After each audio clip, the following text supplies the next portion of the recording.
संपत्ति के लालच में भाई का कत्ल कर उसे जमीन में दफनाए जाने का एक सनसनीखेज मामला पुलिस ने उजागर कर दिया है। इस मामले में रामपायली पुलिस ने 3 आरोपियों को गिरफ्तार किया, जबकि 3 अन्य आरोपी फरार है, जिनकी पुलिस के द्वारा तलाशी की जा रही है।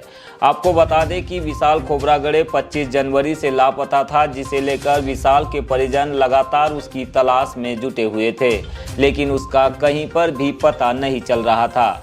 वही विशाल के साथ दिन रात घूमने वाला उसका एक भाई भीम खोबरागड़े लगातार इस बात से अनजान बन रहा था।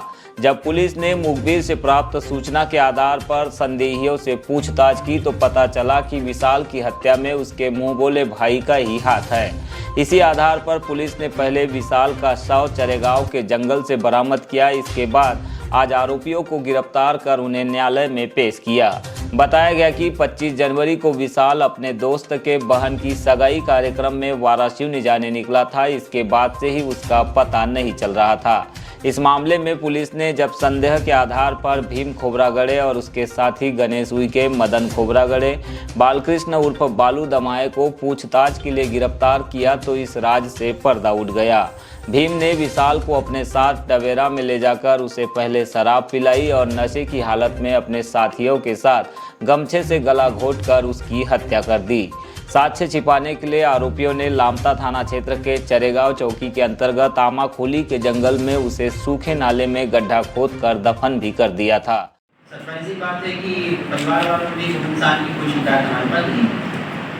जैसे ही अपने को सूचना मिली हमने तत्काल इंसान की इसमें का पंजीबद्ध किया और उसके बाद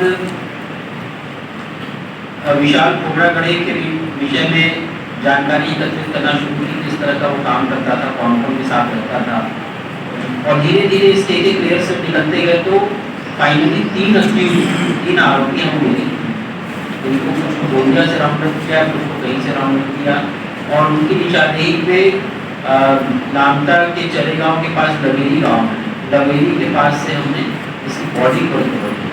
लोगों ने उसको मार कर गला घोंटकर और वहाँ गाड़ दिया था। 4 आदमी जो भी फरार हैं उनको भी हम राउंड अप नहीं करेंगे।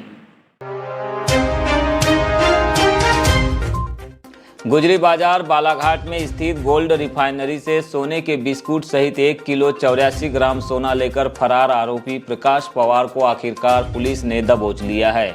आरोपी को गिरफ्तार करने में बालाघाट पुलिस को महाराष्ट्र पुलिस का भी सहयोग मिला, जिसे सांगली जिले से गिरफ्तार करने के बाद आज कोतवाली पुलिस ने बालाघाट लाया है। पुलिस अधीक्षक समीर सौरभ ने इस संबंध में बताया कि आरोपी के द्वारा सोना लेकर फरार होने के बाद लगातार लोकेशन बदली जा रही थी, जिसे बड़ी ही गंभीरता के साथ फॉलो करते हुए महाराष्ट्र पुलिस के सहयोग से गिरफ्तार किया गया। आरोपी के पास से फिलहाल 1 किलो 11 ग्राम सोना बरामद हुआ है। पुलिस अधीक्षक ने व्यापारियों से अपील की है कि वे जांच पड़ताल करने के बाद ही कर्मचारियों को बड़ी जिम्मेदारी सौंपे, जिससे कि ऐसी घटनाओं को रोका जा सके। सांगली में हमने इसको राउंड अप किया है, परंतु इसका जो लोकेशन था और जिसके पीछे हमारी टीम लगातार पड़ी थी, तो बीच में लातूर में था, फिर पुणे में था, सतारा में था, तो हम लोग उसको क्लोजली फॉलो कर रहे थे। अपने परिवार के कोई उनका संपर्क नहीं था, प्लस वहाँ पे लोकल लेवल पे हमें बहुत सपोर्ट मिला, लोकल पुलिस का बहुत सपोर्ट मिला और ऑब्वियसली हमारी टीम जो यहाँ के सब इंस्पेक्टर विकास गए थे, तो इन लोगों ने उसको बहुत क्लोजली लगातार उसके पीछे लगे रहे और जब आरोपी मिला तो उससे फिर डिटेल पूछताछ के बाद ही उसने पूरा मामला को बरामद किया।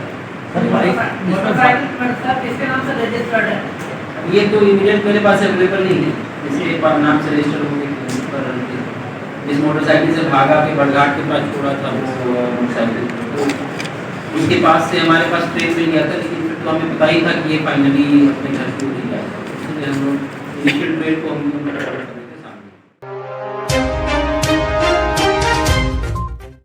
शहीद चंद्रशेखर आजाद का बलिदान दिवस 27 फरवरी को मनाया जाएगा। इस संबंध में आज पूर्व सांसद कंकर मुजारे ने अपने आवास पर पत्रकारों से चर्चा की और उनके बलिदान संबंधी इतिहास पर प्रकाश डाला।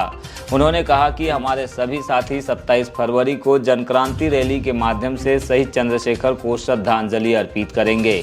इसके पश्चात जिले की वर्तमान समस्याओं पर जनक्रांति रैली को संबोधित किया जाएगा। ये सब मामले को हम लोग उठाएंगे क्रांति मार्च में। और ये कार्यक्रम शुरू करके हम इसको पूरे जिले में ले जाएंगे। बालाघाट से इसको प्रारंभ कर रहे हैं, इसको जिले में इसको ले जाया जाएगा। जनता को जागरूक करेंगे क्रांति मान लेकर कि क्रांतिकारों ने अपनी जो बलिदान दिया है, जैसे आज़ाद हैं, शहीद भगत सिंह ने, रानी मोहन जी भाई ने, राजगुरु ने, सुखदेव ने, राम प्रसाद बिस्मिल ने, सुभाष चंद्र बोस ने, किसी दिन के लिए थे। आज़ादी का सपना उनका क्या था? सपना था कि सब खुशहाल होंगे, भेदभाव नहीं रहेगा, असमानता नहीं रहेगी, शोषण नहीं होगा, भ्रष्टाचार नहीं होगा, अन्याय का राज नहीं चलना चाहिए। तो आज तो वही सब चीज हो रहा है। खाने को नहीं लोगों के पास नहीं। तो 80 करोड़ लोग जो है वो 166 ग्राम पे जीवन जी रहे हैं। एक दिन कितना ही खाना खा पाते हैं? क्या सरकार है? विश्वगुरु बनाने की बात कर रहे हैं, सर्वश्रेष्ठ सरकार बनाने की बात कर रहे हैं। ये विश्वगुरु ऐसे बनेंगे?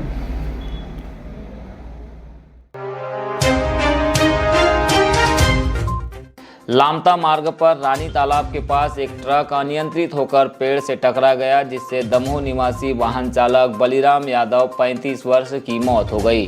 घटना की सूचना पर लामता पुलिस ने घटना स्थल पहुंचकर जेसीबी की मदद से ट्रक को पेड़ से अलग किया और वाहन चालक का शव बाहर निकलवाकर उसे पीएम के लिए भेज दिया।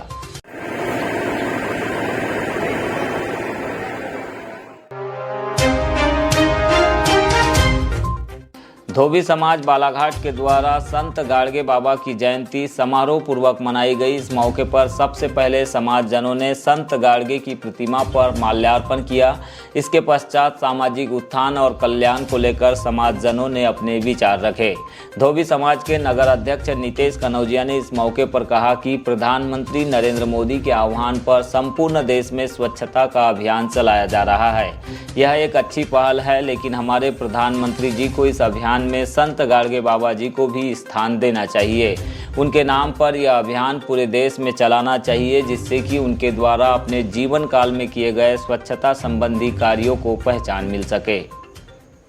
समाज में पूरे देश में एक संदेश देना चाहते हैं कि संत शिरोमणि गाड़गे महाराज जो थे वो राष्ट्रीय संत है और स्वच्छता के जनक है।